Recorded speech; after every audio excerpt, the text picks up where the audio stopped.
Hello, my dear students. In previous lecture, we discussed regarding the valence electrons and electronic configurations, Aufbau principle, Hund's rule of maximum multiplicity, Pauli's exclusion principle. तो थोड़ा मुझे कुछ इसमें revise करना है आपके लिए। तो जो मेन पॉइंट है वो वही हम डिस्कस करेंगे। हमारी बुक में जो कुछ लिखा है वो इनऑर्गेनिक केमिस्ट्री का थोड़ा पार्ट है, वो उसी इनऑर्गेनिक केमिस्ट्री में हम डिस्कस करेंगे। अभी जो इम्पोर्टेंट थिंग है वही डिस्कस करेंगे, ठीक है। आपको अब तक कितना पता होना चाहिए? मानो कि आपको इलेक्ट्रॉनिक कॉन्फ़िगरेशन लिख रहे हैं। मानो कि मैं ले लेता हूँ नाइट्रोजन Z=7, ठीक है। तो उसकी electronic configuration according to the energy orbital diagram आप लिखते हैं 1s2, 2s2 और 2p, कितना है? 7 है ना। Z=2p3, ठीक है। अब जो outer most means highest principal quantum number में जितने इलेक्ट्रॉन हैं, सभी एलिमेंट में यही कंसेप्ट लगेंगे। तो मैं अगर आपको पूछूं कि वैलेंस इलेक्ट्रॉन्स कितने हैं, तो आप बोलेंगे 2 + 3, total 5 electrons are valence electron, ठीक है। Is it clear? अगर आप इस इलेक्ट्रॉनिक कॉन्फ़िगरेशन को इनर्ट कोर में लिखना चाहते हो तो कितना इनर्ट गैस की कंप्लीट हो रही है, तो ये है 1s2। तो 1s2 की जगह पे आप यहाँ पे हीलियम लिख सकते हो और बाद में ऐसे लिख सकते हो 2s2 2p3। ध्यान में रखिएगा, जहाँ पे भी आपको ऐसे इनर्ट गैस दिखाई दे तो इतनी कंप्लीट हुई। और अगर आप वो बोले कि और एक्सपांडेड लिखो, जो मैंने प्रीवियस लेक्चर में नहीं बताया है, तो आप ऐसे भी लिख सकते हो। एक एटम की electronic configuration that can be written by different ways, okay. आप ऐसे भी लिख सकते हो 1s2 2s2, और कभी कभी हाइब्रिडाइजेशन में p ऑर्बिटल को ऐसे भी लिखा जाता है कि 2px, उसमें कितने हैं तो के 1 इलेक्ट्रॉन, 2py में कितने हैं तो के 1 इलेक्ट्रॉन, 2pz में p ऑर्बिटल के लिए तो के 1 इलेक्ट्रॉन। ऐसी इलेक्ट्रॉनिक कॉन्फ़िगरेशन हमें लिखनी पड़ेगी hybridization and in molecular orbital diagrams, okay. कि 3 p ऑर्बिटल में है, वो कहाँ पे है, px में कितने हैं, py में कितने हैं, pz में कितने हैं, ठीक है। वो ज़्यादा लंबी नहीं आएगी, 10 या तो एटॉमिक नंबर 20, मैक्सिमम 20 इलेक्ट्रॉन तक हम फिलअप करेंगे। तो उसमें इनर्ट कोर भी लिख सकते हो, लेकिन और ये जो वैलेंस इलेक्ट्रॉन आप बता सकते हो, ये इनर्ट कोर की तरह आप लिख सकते हो। और फिर ऐसे, और हाइब्रिडाइजेशन में हमें ऐसे भी लिखना होता है, जैसे कि एक एटम का एग्जांपल लेके मैं बता रहा हूँ कि how many possible ways to write electronic configuration in different theories we have to write in different ways. आप इसको ऐसे भी लिख सकते हो, एक बॉक्स करिए 1s का ना, ऐसे दूसरा बॉक्स करिए 2s का, तीसरा बॉक्स करिए। आप ये नोट करके लिख लेना ताकि आपको पता चले कि एक एलिमेंट की कितने तरह से। देखिए ये यहाँ पे आज शायद इसी लेक्चर में ये चैप्टर ख़त्म कर दूंगा मैं। 1s, ये 1s ऑर्बिटल है, नीचे या ऊपर नाम लिख लेना, ये 1s है, ठीक है। This one is the last lecture of this chapter, 99%। 2s और ये है 2p। तो 2p में अगर आप लिखना चाहे 2px, 2py, 2pz, और तीनों में एक एक है, और 2s में भी 2 है। ऐसे आप एरो करके भी लिख सकते हो, ऐसे भी लिख सकते हो। कभी कभी ये हाइब्रिडाइजेशन ऐसे भी ज़रूरत पड़ सकती है। तो how many possible ways are there, ये सीधी सादी 1s2 2s2 2p3। तो उससे आप वैलेंस इलेक्ट्रॉन बता सकते हो, इनर्ट कोर से भी लिख सकते हो, ऐसे भी लिख सकते हो, बॉक्स करके भी लिख सकते हो, ठीक है। नाउ एक छोटा सा क्वेश्चन है,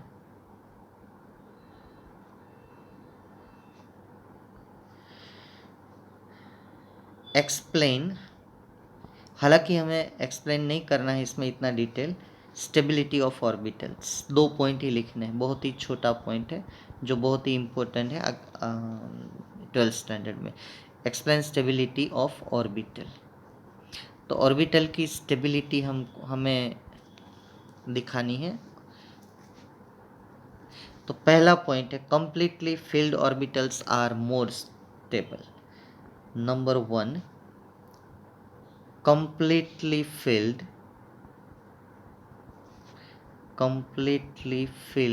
orbitals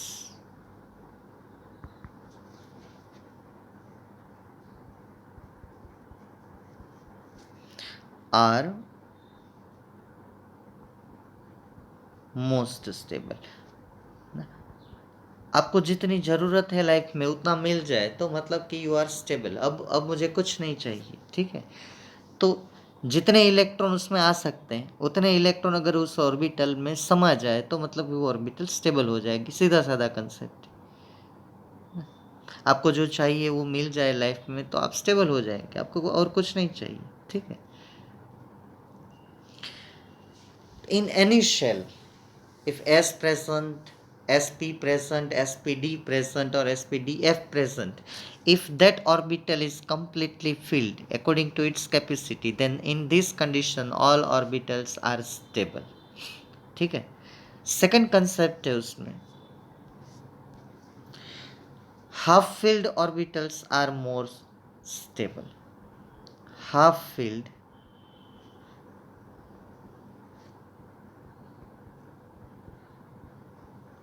orbitals are more stable। सबसे ज़्यादा आपको सब मिल जाए, सब ना मिल जाए, अगर आपकी आधी विश भी पूरी हो जाए तो आप थोड़ा स्टेबल हो जाते हो, मोर स्टेबल।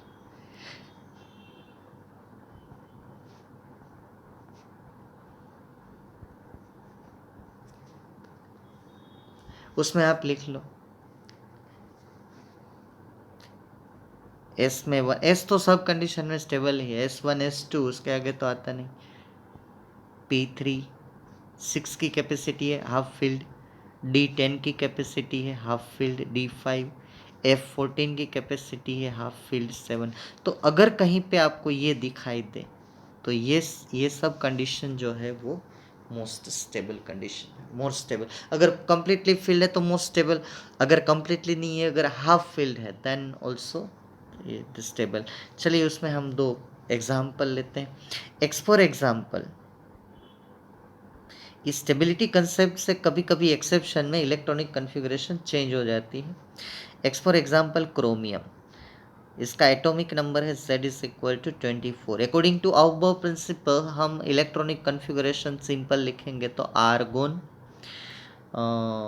3D4S। हालांकि 4S पहले आता है, 3D बाद में आता है, लेकिन हम लोग कभी कभी electronic configuration according to increasing order of principal quantum number भी लिखते हैं, ठीक है।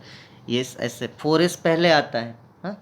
तो टोटल आर्गोन का 18 कंप्लीटेड, इनर्ट कोर लिख रहा हूँ, 18 इलेक्ट्रॉन कंप्लीटेड। अब कितने बचे? 6। तो पहले जाएगा S में 20 और यहाँ पे 4, 24 कंप्लीटेड। तो ये जो इलेक्ट्रॉनिक कन्फिगरेशन है वो थियोरिटिकल है। कैसे? थियोरिटिकल। तो अगर बाजू बाजू में है, पड़ोस में ही है ना, 3 नंबर और 4 नंबर, तो एस का एक इलेक्ट्रॉन अगर जंप लगा के डी में चला जाए, हायर एनर्जी लेवल है, 4s लोअर है, लोअर से हायर जा सकता है इजीली एक जंप लगा के, तो D5 हो जाएगी, स्टेबल हो जाएगी। तो क्रोमियम की अगर हम केमिस्ट्री पढ़ना चाहें तो उसकी इलेक्ट्रॉनिक कन्फिगरेशन ऊपर वाली हम नहीं कंसीडर करते हैं। तो ऐसे काफ़ी एलिमेंट है जिसमें ये एक्सेप्शंस आते रहते हैं। 3D5 4s1, 4s1 तो हर हालत में स्टेबल है, ठीक है। तो ये जो उसका इलेक्ट्रॉनिक कन्फिगरेशन है वो प्रैक्टिकल है, पढ़ने में इस सब केमिस्ट्री इससे मैच होती है। और एक एग्जांपल मैं आपको दूं, कॉपर, कॉम्पिटिटिव एग्जाम में भी पूछा जाता है। इसका एटॉमिक नंबर है Z is equal to 29। Argon 18 completed, 3D 4s। According to energy order 4s में पहले जाएंगे, लेकिन ये मैंने increasing order of principal quantum number लिखा है। ऐसे आप डी ब्लॉक में लिख सकते हो, मैं पीरियोडिसिटी एंड पीरियोडिक प्रॉपर्टी में हम लोग कभी कभी लिखेंगे। अगर आप 4s पहले लिखते हो अकॉर्डिंग टू इंक्रीजिंग ऑर्डर तो भी मुझे कोई प्रॉब्लम नहीं है, लेकिन केमिस्ट्री अगर 4s, क्योंकि ये शेल बाहर आता है ना, तो वैलेंस इलेक्ट्रॉन गिनने में अच्छा रहता है। इसमें देखिए वैलेंस इलेक्ट्रॉन थियोरिटिकल में 2 है लेकिन प्रैक्टिकली 1 है। यहाँ भी थियोरिटिकली 2 है लेकिन प्रैक्टिकली कॉपर 1 है। ये इसका थियोरिटिकल इलेक्ट्रॉनिक कन्फिगरेशन हुआ। कैसे हुआ? थियोरिटिकल। Is it clear? अब मैं इसका प्रैक्टिकल अगर लिखूं, एक इलेक्ट्रॉन, सॉरी यहाँ पूरा नहीं किया ना अभी, 18 प्लस 20 एंड यहाँ पे D9, 29 हो गए। तो अगर एक इलेक्ट्रॉन S में से D में चला जाए तो हाईएस्ट स्टेबल हो जाती है 3D10 4s1। तो कॉपर में यही देखने को मिलेगा 3D10 4s1 ना, 3D10 4s1। तो ये जो इसकी इलेक्ट्रॉनिक कन्फिगरेशन है वो प्रैक्टिकल है due to the attain stability. एक इलेक्ट्रॉन एस में से जंप लगा के डी में चला जाता है क्योंकि दोनों पास पास के। और काफ़ी बार एग्जाम में पूछा जाता है write theoretical and practical electronic configuration of copper and chromium. Is it clear? चलिए आगे बढ़ते हैं। So my dear friends, now I want to show you some electronic configuration by different ways. Okay आप कैसे लिख सकते हो, जैसे कि ये हाइड्रोजन की इलेक्ट्रॉनिक कन्फिगरेशन है, दिस वन। आप देखिए ये लिथियम, इसके बाद हीलियम, ठीक है, बॉक्स में भी दी है, ऐसे यहाँ पे भी लिखा है। सिर्फ मैं दिखा रहा हूँ, हमारी बुक में इतना डिटेल में दिया नहीं है। लास्ट पेज में all electronic configuration are given. Okay तो सी हियर, ये beryllium, is it clear? Beryllium, boron, carbon, nitrogen, all possible ways are written. See here, nitrogen 1s2 2s2 2px1 2py1, यहाँ पे 2pz0। आप यहाँ पे ऐसे लिख सकते हो क्योंकि z में है नहीं ना इलेक्ट्रॉन। देखिए यहाँ पे आप ऐसे लिख सकते थे 2pz0, इससे कोई गलत बात नहीं है। अब देखिए नाइट्रोजन की है इलेक्ट्रॉन, ये सिर्फ आपको समझाने के लिए, ठीक है, आपको लिखनी है होमवर्क में। और ये ऑक्सीजन, ये सब यहाँ तक 8 तक आप लिख लेना। और देखिए आपकी स्क्रीन के ऊपर sodium, magnesium, aluminium, silicon, phosphorus, sulphur, chlorine, argon, उस सब की ये इलेक्ट्रॉनिक कन्फिगरेशन डिटेल में दी है। आप अगर इसको ऐसे लिखना चाहिए, देखिए इसमें कोई आप है ना वो नहीं मत लीजिएगा, रिलैक्सेशन, ठीक है। ये यहाँ पे लिखा है 3px1, तो आप ऐसे भी लिख सकते थे ना 3s2 3p1, है ना, आप ऐसे लिख सकते थे 3s2 3p1, या तो आप ऐसे भी लिख सकते थे 3s2 3px1 3py0, वहाँ पे इलेक्ट्रॉन नहीं है, 3pz0। ओके और भी है, ये देखिए कैल्शियम, पोटेशियम 20, इसका लिखा है, ये इनर्ट कोर के साथ लिखिए इलेक्ट्रॉनिक कन्फिगरेशन। आपको सब एलिमेंट 1 to 30 इलेक्ट्रॉनिक कन्फिगरेशन लिखनी है। जिसको भी जिस आइटम में मतलब कि एलिमेंट में प्रॉब्लम हो मुझे बताएगा। ये देखिए यहाँ पे क्रोमियम और कॉपर अलग दिया गया है क्योंकि यहाँ पे मैंने अभी अभी आपको समझाया। देखिए ये प्रैक्टिकल है, ये प्रैक्टिकल है, ऐसा नहीं होता इसमें। आप बॉक्स में भी लिख सकते हो, वो भी मैंने बताया कि किसी बुक में अगर ये से बॉक्स करके दिए तो आप घबराना मत। वही जो हम ये लिख रहे हैं ना, ये इनर्ट कोर है और बाहर की ही आपको लिखनी है। जैसे आप बॉक्स करते हो ना तो वैलेंस इलेक्ट्रॉन ही बताएंगे। यहाँ पे वैलेंस इलेक्ट्रॉन 2 है, ये वैलेंस इलेक्ट्रॉन और आगे वाला दो का सेट बताया है। तो जो इलेक्ट्रॉन की केमिस्ट्री मतलब कि जो एलिमेंट की इलेक्ट्रॉनिक कन्फिगरेशन केमिस्ट्री स्टडी करने के लिए काम में आती है उतनी ही हम बॉक्स में दिखाते हैं, आगे वाला नहीं दिखाते हैं। आगे वाली तो सिर्फ हम ऐसे बॉक्स करके भी लिख देते हैं कि ये इनर्ट कोर में आ जाती है। आर्गोन के जैसी इतनी कंप्लीटेड, बाद में इतनी बचती है।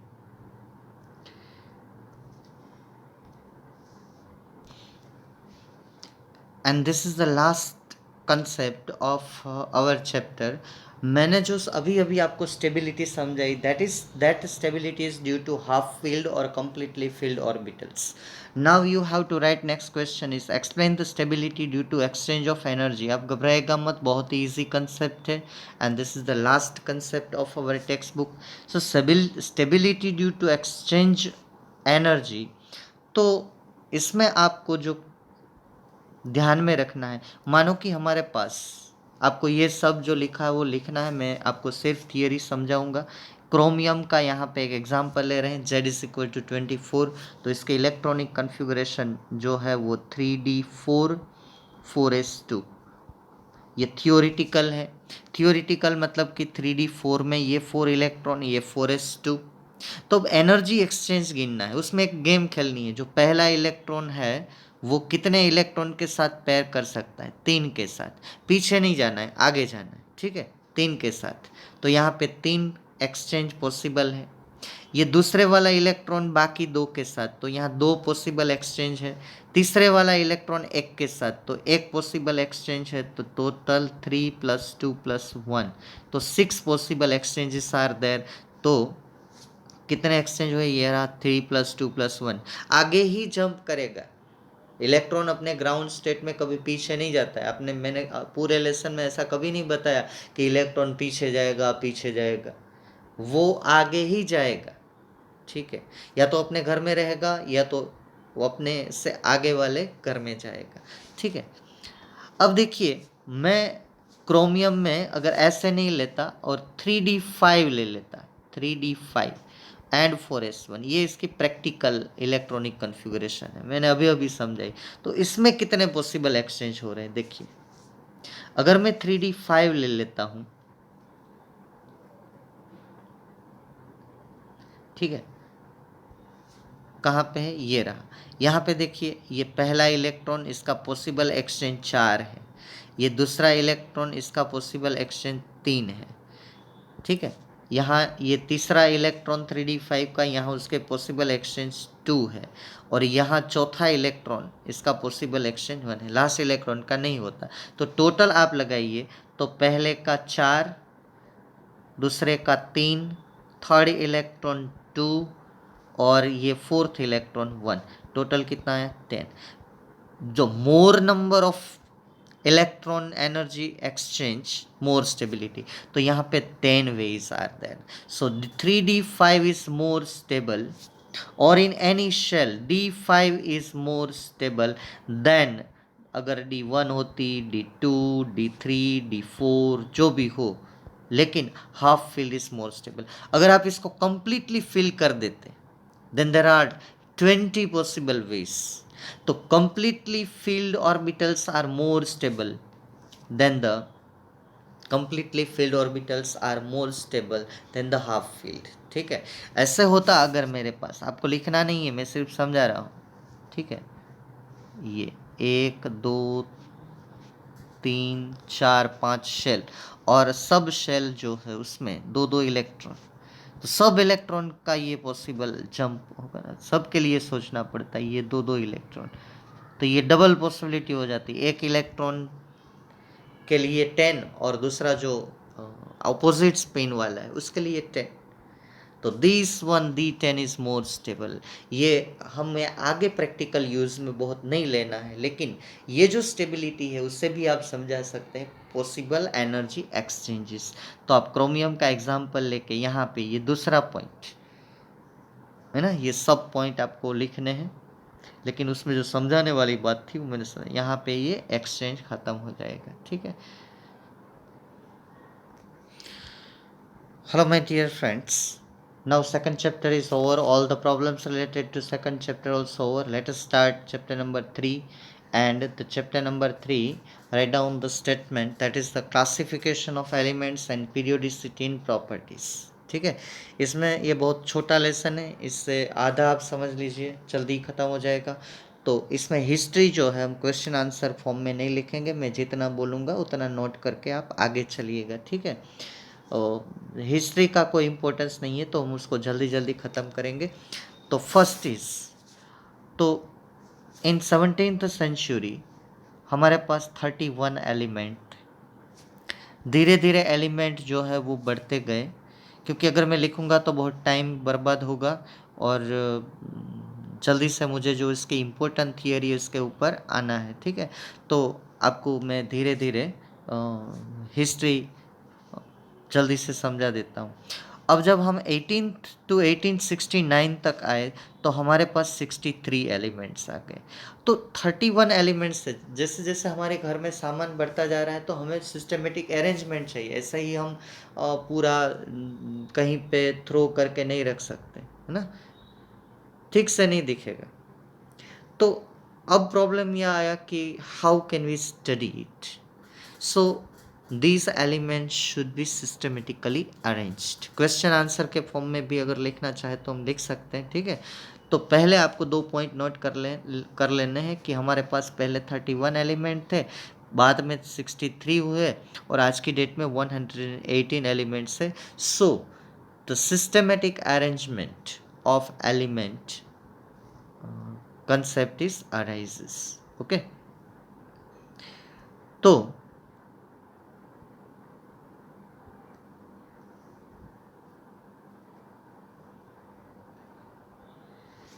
अब आप डेफिनेशन लिखेंगे कि अभी उस सब चीज़ों को जो सिस्टमेटिक अरेंज करने की बात आई तो उसका कुछ सिस्टमेटिक क्लासिफिकेशन होना चाहिए, है ना। अगर सिस्टमेटिक क्लासिफिकेशन नहीं होगा तो कैसे काम चलेगा।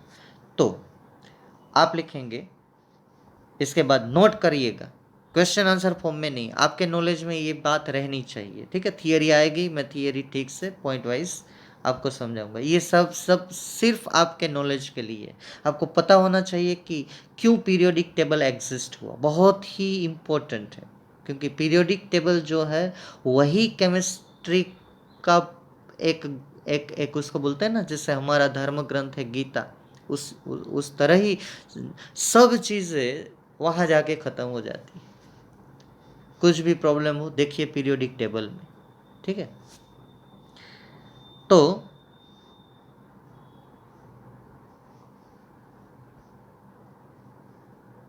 आपको डेफिनेशन लिखनी है classification of elements. The arranging or the arrangement of element in such a way that similar elements are placed together in a while dissimilar elements are separated from one another, this is known as classification। हम classification कैसे करते हैं, ठीक है। आप लोग अपनी book कैसे अरेंज करते हो, फिजिक्स की एक तरफ, केमिस्ट्री की एक तरफ, बायोलॉजी की एक तरफ, है ना, सब मिक्स नहीं रखते हो। जब भी जो चाहिए तो उस सेक्शन देखते हो। हम स्कूल में भी बच्चे ऐसे अरेंज करते हैं, 8th स्टैंडर्ड, 9th स्टैंडर्ड, 10, 11, 12, ठीक है। सबको मिक्स नहीं बिठाते, जिसको जहाँ जाना चाहे उस क्लासरूम में जा सकता है। डिसिमिलर को अलग करना, सिमिलर को एक साथ रखना, ठीक है। तो अब आपको डेफिनेशन लिखनी है, what is called periodic table. चलिए लिखिए पीरियोडिक टेबल। तो उसकी डेफिनेशन है the arrangement of the known elements according to their properties in a tabular form. एक टेबुलर फॉर्म की अरेंजमेंट है। आपने पीरियोडिक टेबल पूरा देखा है, ठीक है। हर एक स्टूडेंट के पास एक प्रिंट किया हुआ पीरियोडिक टेबल अच्छी क्वालिटी का होना चाहिए एज ए केमिस्ट्री स्टूडेंट। ये मेरी राय है, बाकी आपकी इच्छा। अब जो मैंने पहले बोला, आज की डेट में हमारे पास 118 एलिमेंट्स। तो अब एक कंपटीशन शुरू हुई। One competition started that how to arrange all this element. हम ये कैसे अरेंज कर सकते हैं, तो एक के बाद देखते हैं किसने क्या किया। तो फर्स्ट क्लासिफाइड, आपको सिर्फ पॉइंट नोट करते जाना है। लेवोइजर क्लासिफाइड, जो मैं अंडरलाइन कर रहा हूँ इतना ही नोट करते जाना है। The element simply as metal and non metals. Lavoisier ने सिर्फ जो एलिमेंट थे उसको सिर्फ मेटल और नॉन मेटल में क्लासिफाई किया। ये कोई क्लासिफिकेशन नहीं हुआ, ठीक है, रिजेक्ट किया गया। आगे बढ़ते हैं। Dobrener triads. So write down question. Explain Dobrener triads with example. Write down question here. Explain Dobrener triads with example. Triad means the group of three elements. And what is the specificity of that three elements? So first write down how this triad arranged by Dobrener. So write down from here. ये German scientist था, वो आपकी knowledge के लिए है, John डोब्रेनर उसका नाम है, ठीक है। थ्री एलिमेंट्स को उसने ग्रुप में क्लासिफाइड किया, उसको हम ट्रायड बोलते हैं। Triad means three elements. तो आप ये लिख सकते हो कि डोब्रेनर अरेंज्ड, ये आपने सेकेंडरी में भी पढ़ा है, three elements in a group, तीन तीन एलिमेंट का एक ग्रुप बनाया, ठीक है। हम लोग कहीं टूर पे जाते हैं तो ग्रुप बनाते हैं ना ऐसे, तो उसमें स्पेसिफिसिटी क्या है? So the elements which are arrange in triad, यहाँ से आपको ये जो राउंड कर रहा हूँ ना मैं, ये यहाँ से लिख के ये एलिमेंट तक, ये बोल्ड वर्ड में जितना लिखा है वो सब आपको लिखना है। तो बीच वाला जो था एलिमेंट, वो दोनों अदर टू एलिमेंट्स के एवरेज एटॉमिक मास के जितना था, मिडल एलिमेंट। तो the atomic weight of the middle member, middle element is very close to the arithmetic mean, मतलब कि average of other two elements. दो एलिमेंट्स के सिर्फ इतना ही लिखना है, बाद में एग्जाम्पल दे दो। ये रहा, ये पूरा टेबल ड्रॉ करना है। देखिए उसने कहाँ तक किया, बाद में लिमिटेशन भी नीचे लिखनी है। तीन एलिमेंट है, लिथियम सोडियम पोटेशियम। देखिए ये दोनों का एवरेज आ गया, पहला और दूसरा ऐड कर दो, mean of first and third. अब कैल्शियम बेरियम एंड स्ट्रोंशियम काफ़ी है, लेकिन हम लोग तीन या चार ही लिखेंगे। ये देखिए 40 137, उसका टोटल करो तो 88.5 आता है, नियर आता है, एग्जैक्ट नहीं आता है। अब क्लोरीन ब्रोमीन आयोडीन, ये ट्रायड। अब क्लोरीन और आयोडीन का एटॉमिक मास आप ऐड करके एवरेज लेंगे तो 81.25, ये 80 की नियर आ जाएगा। तो यहाँ पे ठीक है, ये समझाने की ज़रूरत नहीं है, ठीक है। अब उसकी लिमिटेशन लिखो, राइट डाउन द लिमिटेशन। यहाँ से limitation of this, it seem to work only for a few elements, सिर्फ कुछ एलिमेंट के लिए। तो अब ऐसा माना गया कि ये तो एक कोइंसिडेंस है, ऐसा कुछ होता नहीं है, केमिस्ट्री इसमें कुछ नहीं है, सिर्फ एक कोइंसिडेंट आइडिया है, एक्सीडेंट आइडिया। इसके बाद अरेंज किया डी चांकोर्टोइस ने। कुछ नहीं करना है, सिर्फ आपको नोट करना है, ठीक है। Then after arranged all elements by de Chancourtois, उसने सिलेंड्रिकल फॉर्म में अरेंज किया, ठीक है। यहां से आपको लिखना है ही arranged all elements in order of increasing atomic weight and proposed a cylindrical table of element. cylindrical table means ऐसा टेबल, इसने एक कॉन लिया, मतलब एक सिलेंडर लिया और ऐसे अरेंज किया, ऐसे, ठीक है, सिलेंडर जैसा 3D में। इसने पहली बार बोला तो पीरियोडिक रीअक्रंस ऑफ द प्रॉपर्टीज आ रही है, ओके। लिमिटेशन कुछ नहीं है, ये बहुत लाइमलाइट में नहीं आया है, आगे बढ़ेंगे। ये कुछ है न्यूलैंड लॉ ऑफ ऑक्टेव। सो यहाँ एक आपको क्वेश्चन लिखना है, एक्सप्लेन, जो मैं जितना बोलता हूँ उतना लिख लो। आपने पढ़ा है लॉ ऑफ ऑक्टेव, मैं ये इसलिए स्पीड में जा रहा हूँ कि आप पीरियोडिक टेबल 9th स्टैंडर्ड में और CBSE 10th स्टैंडर्ड में पढ़ चुके हो। तो लॉ ऑफ ऑक्टेव मतलब कि सारे गम पध निशा निशा, ठीक है, सारे गामा पधा निशा। तो every 8th note is similar to first note. तो जॉन न्यूलैंड क्या बोलता है कि भाई 7 एलिमेंट के बाद अगर 8वां एलिमेंट आता है in increasing order of atomic weight, वो पहले एलिमेंट की तरह ही आता है, ऐसे 1 2 3 4 5 6 7 और 8। तो 1 और 8, 2 और 2 एंड 9, 3 एंड 10, ये सब सेम एलिमेंट होते हैं।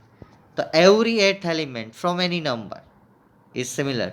तो इसमें आपको लिखना है कि जॉन न्यूलैंड ने ये लॉ ऑफ ऑक्टेव दिया।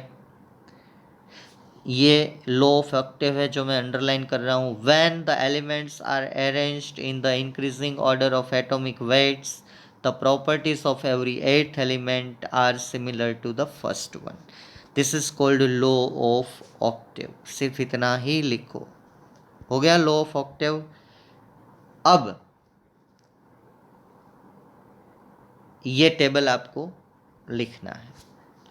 ठीक है. लिथियम, लिथियम से अगर आप आगे चले तो बाद में एट्थ एलिमेंट आता है सोडियम. सोडियम से एट्थ एलिमेंट आता है पोटेशियम. तो लिथियम, सोडियम, पोटेशियम सबकी प्रॉपर्टी सेम है. बेरिलियम, मैग्नीशियम, 9 से अगर आगे चले तो उसके बाद एट्थ एलिमेंट आता है मैग्नीशियम. बोरोन से एट्थ एलिमेंट आता है एल्यूमिनियम. ठीक है. याद रखने की ज़रूरत नहीं है क्योंकि ये भी रिजेक्टेड है. ये आफ्टर, इसकी लिमिटेशन क्या है? What is the limitation of this? This law is not working after calcium. Write down limitation. अगर नहीं लिखी है तो आप लिख लेना कि law of octave की limitation क्या है. The limitation of law of octave is this law is not working after calcium. चलो उसको धक्का दे दो. अब उसके बाद आया लोथार मेयर. इसने बहुत बढ़िया काम किया. ठीक है. उसके बाद हिस्ट्री में चौथा नाम डाल दो, हिस्ट्री, लोथार मेयर अरेंजमेंट. अब इसने अपने ये जो जॉन न्यूलैंड उसका फेल हो गया तो लोथार मेयर जो है तो उसने पहली बार Lothar Meyer used the physical properties, atomic weight, atomic volume, melting point, boiling point etcetera. Okay. तो उसने कुछ ग्राफ भी ड्रॉ किए लेकिन वहाँ हमें नहीं जाना है. That is not important. ये हमारी केमिस्ट्री नहीं है. उसका सीधा लोथर मेयर का पॉइंट लिखिए.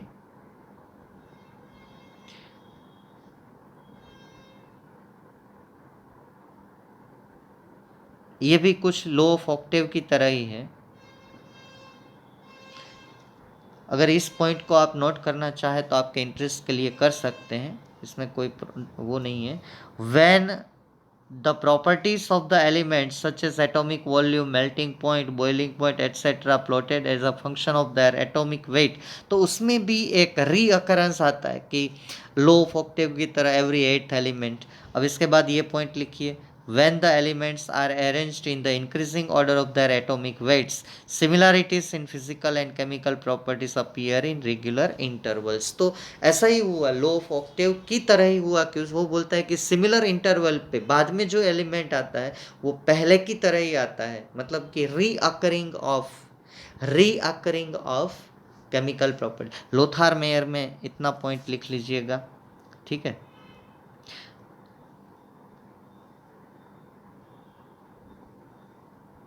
After arrangement of Lothar Meyer, this is also not that much draw the attention of scientists and chemists etc.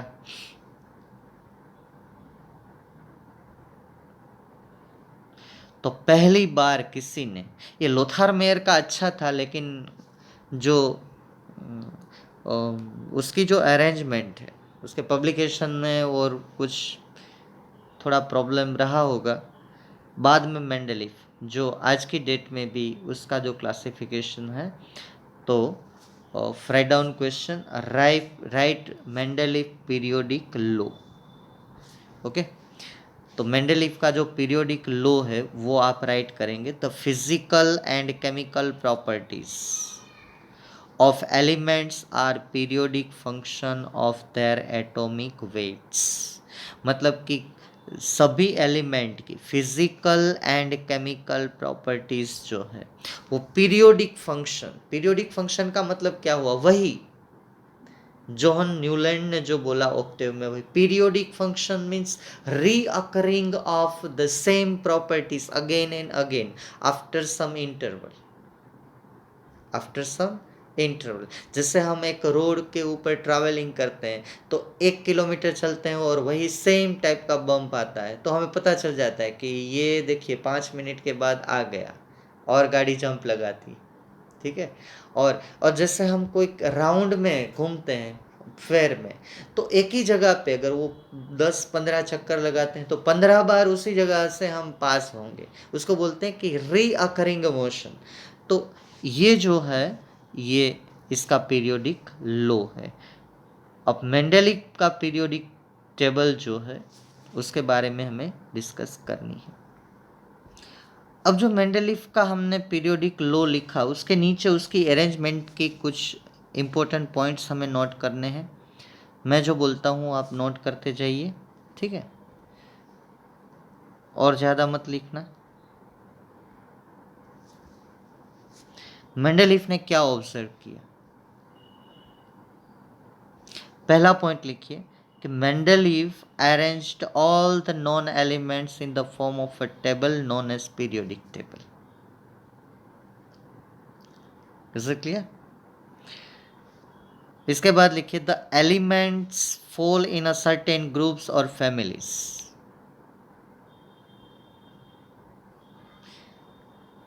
The elements fall in certain groups और family, एक एलिमेंट का एक ग्रुप बन जाता है, family बन जाती है।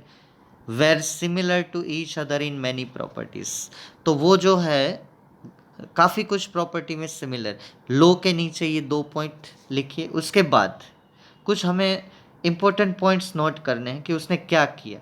उसने पहली बार वर्ड दिया वो ग्रुप और पीरियड वाला, ठीक है।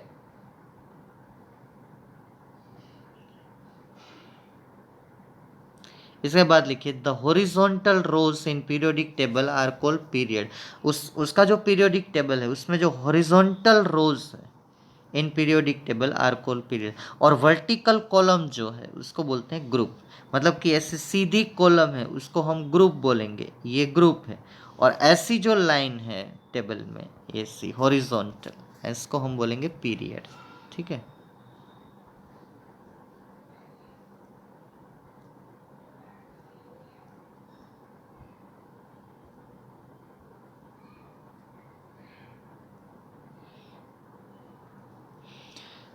अब जो है वो सीधा मेंडलीव का पीरियोडिक टेबल हमें प्रिपेयर नहीं करना है। मेंडलीव का पीरियोडिक टेबल जो है वो आज की डेट में आउट ऑफ डेट है। आज की डेट में जो पीरियोडिक टेबल हमें स्टडी करना है, मैं इसलिए ये जल्दी जल्दी आपको जो हिस्ट्री बता रहा हूँ क्योंकि मेंडलीव ने एक रास्ता दिखाया। So Mendeleev periodic table also out of date today.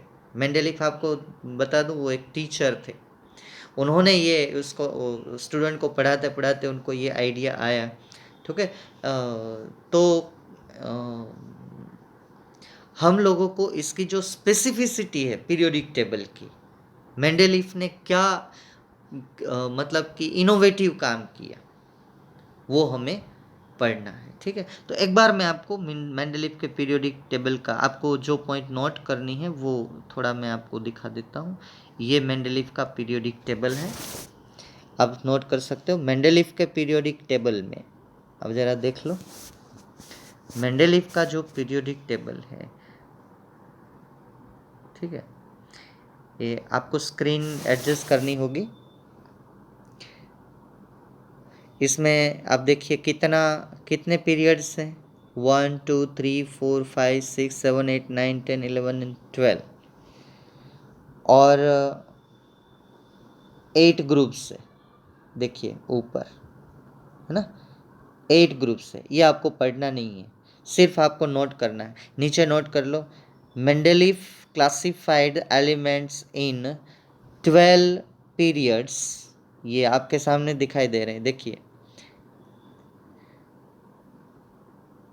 12 periods. And ये देखिए 0 1 2 3 4 5 6 7 एंड 8, मतलब कि ज़ीरो वाला भी एक ग्रुप है ना। ये ज़ीरो वाला ग्रुप तो टोटल है 8, तो 9 ग्रुप लिखिए। 12 पीरियड्स एंड 9 ग्रुप्स, ये मॉडर्न इंफॉर्मेशन है। बस इसको आपको पढ़ना नहीं है, पढ़ना जो है वो मैं बताऊंगा। Is it clear? तो नोट कर लीजिए, Mendeleev divided the periodic table in 12 periods and 9 groups. Is it clear? So my dear friends, we discussed the Mendelic periodic table and its main features.